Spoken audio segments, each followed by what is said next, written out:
नमस्कार दोस्तों, एक बार फिर से आप सभी का टू द पॉइंट चैनल में स्वागत है।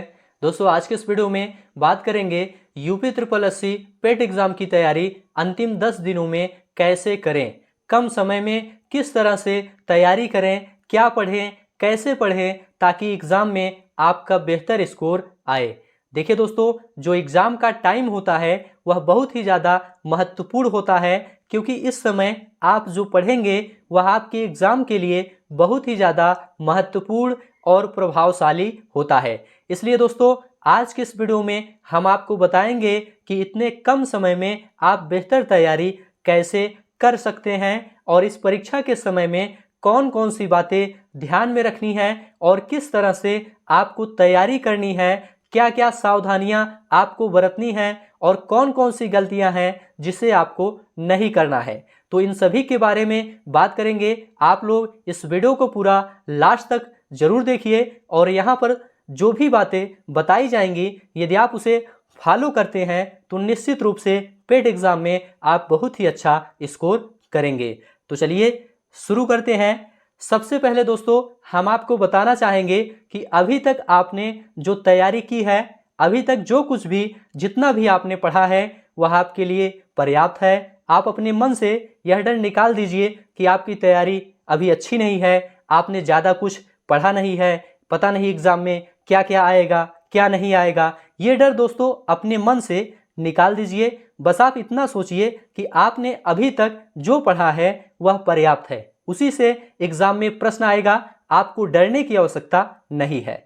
देखिए दोस्तों, ना पास्ट के बारे में ज़्यादा सोचना चाहिए और ना ही भविष्य से डरना चाहिए। बुद्धिमान लोग पास्ट से सीखते हैं और अपनी पूरी एनर्जी 100% फोकस के साथ वर्तमान में लगा देते हैं। अर्थात साल भर आपने क्या किया है, क्या नहीं किया, या आने वाले एग्जाम कैसे जाएंगे, इन व्यर्थ के विचारों और चिंता को छोड़कर पूरी तरह से एग्जाम की तैयारी में झोंक देना है। तो चलिए अब जान लेते हैं कि आपको तैयारी कैसे करनी है।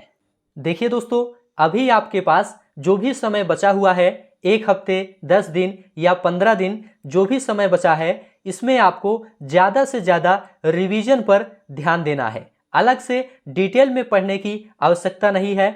अभी तक आपने जो पढ़ाई की है उसका केवल रिवीजन आपको करना है। रिवीजन दोस्तों बहुत ही ज़्यादा जरूरी है, क्योंकि जब आप एग्जाम में बैठते हैं और प्रश्न को हल करना शुरू करते हैं तो वहां पर आप 4 विकल्प देखकर कंफ्यूज हो जाते हैं कि कौन सा ऑप्शन सही है, कौन सा ऑप्शन गलत है। भले ही आप उस प्रश्न को पढ़े होते हैं लेकिन फिर भी कंफ्यूजन होता है। और जब आप एग्जाम से पहले किसी चीज को बार बार रिवीजन करके जाएंगे तो एग्जाम में आप बहुत ही जल्दी प्रश्नों को बिना किसी कंफ्यूजन के सॉल्व कर लेंगे। तो सबसे पहला रिवीजन हो गया। जितना आपने पढ़ा है उसका एग्जाम से पहले आप डेली रिवीजन करेंगे, ठीक है। इसके बाद दोस्तों आपको प्रीवियस ईयर का पेपर सॉल्व करना है। कम से कम 3 से 4 बार प्रीवियस ईयर के पेपर को सॉल्व करना है। प्रीवियस ईयर के पेपर को सॉल्व करना बहुत ही ज़्यादा जरूरी है। इससे दोस्तों एग्जाम में आपको काफ़ी ज़्यादा मदद मिलेगी और एक आइडिया भी लगेगा कि पेट एग्जाम में किस प्रकार के प्रश्न पूछे जाते हैं और उन्हें किस तरह से सॉल्व किया जाता है। तो यहाँ पर आपको ध्यान रखना है, रिवीजन करना है और उसके बाद प्रीवियस ईयर के पेपर को भी सॉल्व करना है। 3 से 4 बार कम से कम प्रीवियस ईयर के पेपर को सॉल्व करना है। इसके बाद दोस्तों तीसरे नंबर पर जो बताने वाला हूं वह आपके लिए बहुत ही ज़्यादा जरूरी है। देखिए दोस्तों, आपको रिवीजन और प्रीवियस ईयर पेपर के साथ साथ प्रतिदिन आपको एक एक प्रैक्टिस सेट हल करना है। किसी भी पब्लिकेशन की किताब हो उससे आपको डेली एक प्रैक्टिस सेट हल करना है। प्रैक्टिस सेट दोस्तों बहुत ही ज़्यादा जरूरी होता है। इससे आपकी स्पीड बढ़ती है और स्पीड दोस्तों एग्जाम में बहुत मायने रखता है। कम समय में आप जितना ज़्यादा क्वेश्चन सॉल्व करते हैं उतना ही ज़्यादा आपके लिए बेनिफिशियल होता है, क्योंकि दोस्तों एग्जाम में टाइम मैनेजमेंट करना बहुत ही ज़्यादा जरूरी होता है। और टाइम मैनेजमेंट आप तभी कर पाएंगे जब आप डेली एक प्रैक्टिस सेट सॉल्व करेंगे। प्रैक्टिस सेट आप कैसे सॉल्व करेंगे, इसके लिए आप समय निर्धारित करिए। एग्जाम में आपको 2 घंटे का समय दिया जाता है और 100 प्रश्न हल करना होता है, 100 नंबर का होता है और 1/4 का निगेटिव मार्किंग भी होता है। तो आपको क्या करना है, प्रैक्टिस सेट हल करते समय अपने लिए 2 घंटे का समय निर्धारित कीजिए। 2 घंटे में 10 मिनट पहले ही आप अपना एक प्रैक्टिस सेट हल कर लीजिए और देखिए कि आपका कितना स्कोर सही हो रहा है। यदि आप घर पर 50% प्रश्नों को सही कर रहे हैं तो आपको घबराने की आवश्यकता नहीं है। आप जब एग्जाम में बैठेंगे तो बहुत ही आसानी से 80% प्रश्नों को सही कर लेंगे। इसके बाद दोस्तों आपको एक पेन और कॉपी लेना है और आपको सभी सब्जेक्ट का मेन पॉइंट जो एग्जाम में पूछे जाते हैं उन्हें अपनी कॉपी में नोट कर लेना है, जैसे कि इतिहास, भूगोल, विज्ञान, अर्थशास्त्र, सामान्य जागरूकता। इन सभी से जो मेन पॉइंट होता है उन्हें शॉर्ट नोट्स के रूप में कॉपी में नोट कर लेना है और एग्जाम से पहले इसे अच्छे से रिवीजन करके एग्जाम देने जाना है।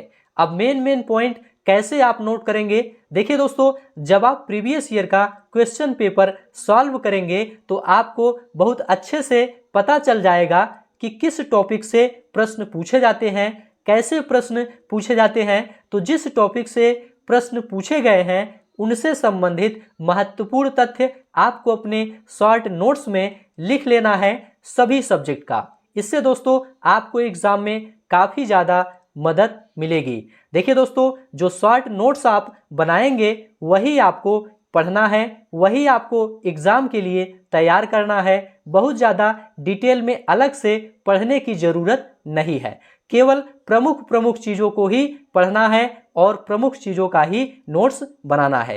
तो इस तरह से आप बचे हुए समय का सही सदुपयोग करके अपनी तैयारी को और बेहतर बना सकते हैं। बस आपको क्या करना है, बचे हुए समय में ज़्यादा से ज़्यादा रिवीजन पर ध्यान देना है और प्रीवियस ईयर पेपर को 3 से 4 बार सॉल्व कर लेना है और डेली एक प्रैक्टिस सेट हल करना है और शॉर्ट नोट्स आपको बनाना है। और साथ में आपको अपने इस टू द पॉइंट चैनल से जो भी महत्वपूर्ण चीज़ें बताई जाती हैं उसे आपको देखना है, समझना है और तैयार करना है। इस तरह से आप कम समय में ज़्यादा तैयारी करके अच्छा स्कोर कर सकते हैं। एग्जाम से संबंधित कुछ और महत्वपूर्ण चीज़ें आपको बताना चाहेंगे। जैसा कि दोस्तों एग्जाम के समय में काफ़ी ज़्यादा तनाव रहता है, एग्जाम का प्रेशर रहता है कि तैयारी मेरी अच्छी नहीं है, कैसा पेपर होगा, अच्छा स्कोर कर पाएंगे कि नहीं कर पाएंगे। ये सभी नेगेटिव थॉट्स मन में आते रहते हैं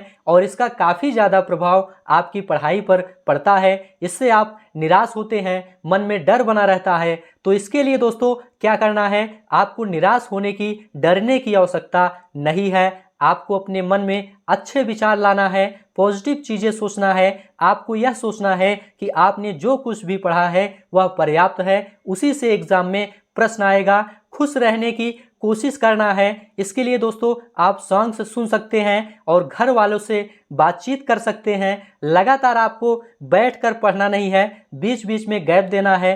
कुछ समय आप एक्सरसाइज के लिए निकालिए, खेलकूद के लिए निकालिए। इससे आपका मन शांत रहेगा और जो पढ़ेंगे वह आपको अच्छे से समझ में भी आएगा। तो इन सब चीज़ों को आपको ध्यान में रखना है और एग्ज़ाम के दिन आपको अच्छे से रिलैक्स होकर पेपर देना है। एग्ज़ाम के दौरान OMR सीट में बहुत ही सावधानी से आपको रोल नंबर वगैरह भरना है ताकि उसमें कोई गलती ना होने पाए। तो इन सभी चीज़ों को आपको ध्यान में रखना है, खुश रहना है, खुश रहकर तैयारी करना है।